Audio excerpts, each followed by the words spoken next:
Hi friends, welcome back to my channel, Make It Make, where I always try to encourage you. If you can't get it to make, then make it make. So I'm not really a very good bread maker. I have some friends that are just so super talented at it, and they've put in the time, believe me, and the efforts to be so good at what they produce, especially my sourdough friends. Oh my gosh, like they're amazing. And here I am just trying to make regular baguette bread. So here's the thing, this is not going to be a tutorial in any way, shape, or form. I just want to try to get some experience of just having homemade bread. Okay, so I found a recipe that I think I can easily follow, and I will make sure to put the link to the blog in my description.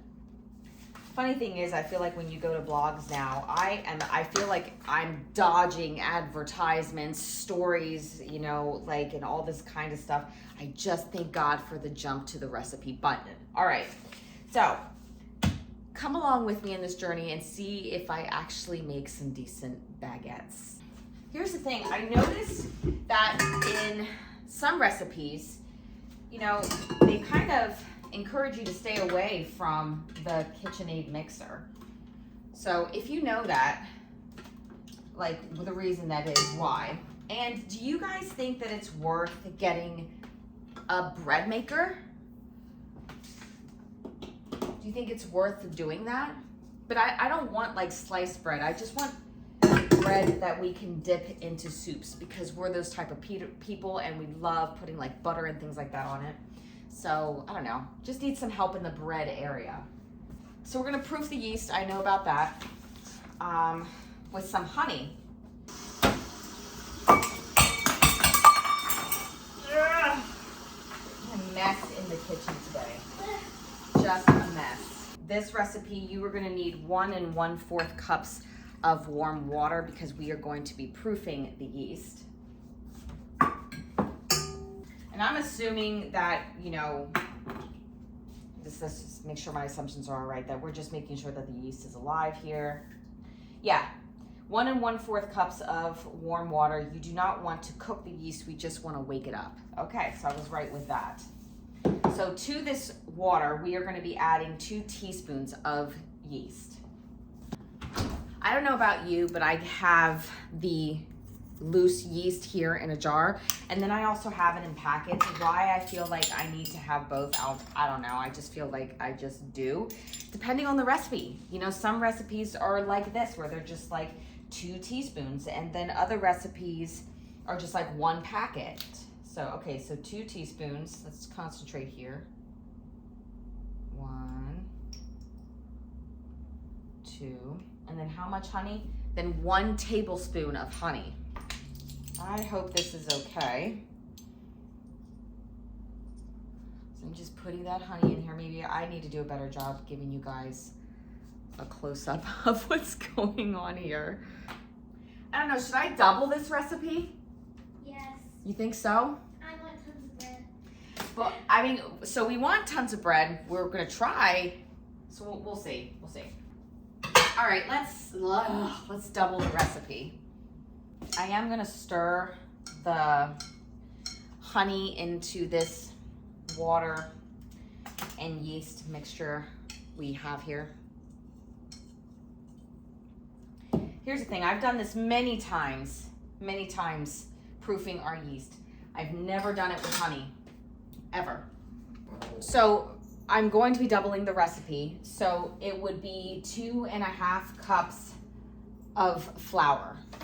Okay, so if you see more flour in mine, that's because I'm doubling it. Now I'm using this Bob's Red Mill Artisan bread flour. It's supposed to be good for like loaves, baguettes, rolls, buns, and stuff like that. So I don't know. I'm still struggling with the differences with flours and what's good for what. It's not something I've really dug into. Now, it's asking for a certain type of salt. I'm gonna assume it's a salt. I'm not even gonna try to butcher the name of what they want you to put in this recipe. I'm just gonna put it right here, okay? But since we are using regular table salt, we only need about a teaspoon, and I can easily eyeball that. So we're adding 2 tablespoons of olive oil. I'm just gonna eyeball this because I've done that before. And then we're gonna slowly add in our proofed yeast. This recipe did say no need to use the KitchenAid mixer, but you know, seriously, I'm gonna pull it out whenever I can. Maybe I'll get the hang of it one day to not use my mixer. Maybe it's, I put thy trust in thy mixer.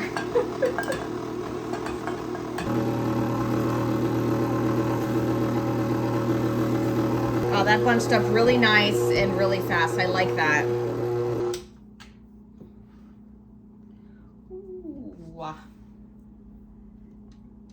Nice and doughy, very nice and doughy. Wow, that looks really good. So I'm going to transfer this to a bowl in olive oil. It doesn't say that in here, but that's just normally what I do. A little olive oil in here. I don't know how much I'm doing this. Probably so wrong. But I guess I do have maybe a little bit of confidence in my bread making. I mean, that came out really nicely. For as sticky as it was, I'm surprised it came out so nicely. I'm just gonna put over a towel all over it and then just let it sit in a warm place until I see that it's doubled in size. So this has been rising for about an hour.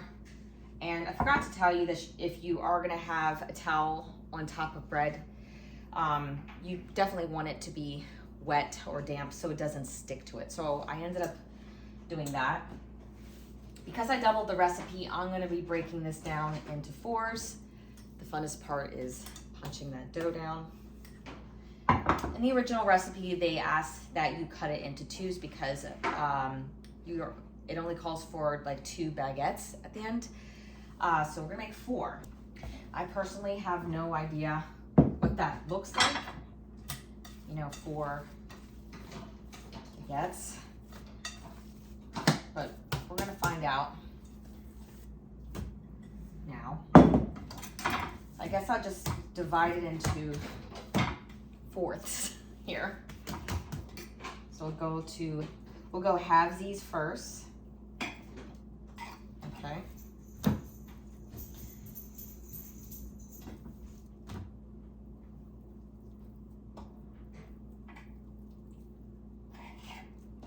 Okay, 2 there. Okay, this isn't too bad. I'm gonna kind of make it into a shape of a baguette. If I can, I'm not gonna handle it too much. I guess the only thing that I'm seeing so far with this bread is that it just seems like it just wants to keep shrinking on me and shrinking on me. So here is the first tray. Here is the second tray. And it said on the directions to sprinkle a little bit of flour on top and let it rise for another 30 minutes. So we're just going to be doing that. Our oven has preheated to 460, so we're going to now put in our baguettes for, how many minutes was that? 25 minutes, but we're going to check it at the 18-minute mark, because at 18 minutes, apparently you need to see if it is nice and golden brown at the top, and if it feels hollow, then take them out. So, 18-20 minute mark, you want to go ahead and check them.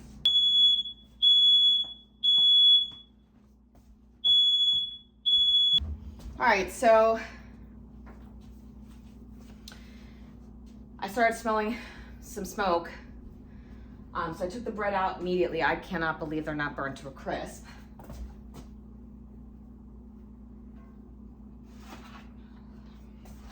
This was at like the 17-minute mark. I mean, I think it turned out really good. I'm just so surprised that they're not burnt. Okay, let's take a closer look. I am so glad I checked these out in about 17 minutes. It says 25, but to check. So I am so glad that I checked and didn't ignore anything. Okay, looks good. Tad bit burnt on the underside, just by a little bit, not a whole lot. Can't really complain. But let's check it out. So I have the bread and the butter.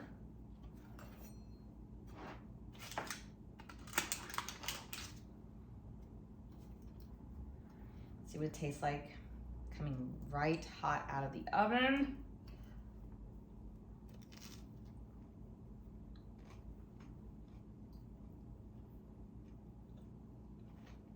Tastes like good bread. I would call this a success. You know? I mean, tastes like regular bread to me. I think you can spice up, add maybe some garlic, rosemary, or something like that. But it's good enough for me. Still hot, but turned out really nice. Can't complain for a first time around with this type of recipe, so I'm happy with it. If you got any tips or tricks for me, definitely let me know. Again, the recipe will be in the description, and I think I'm really happy that we have some bread to go with our soup. All right, guys, as always, take care and God bless.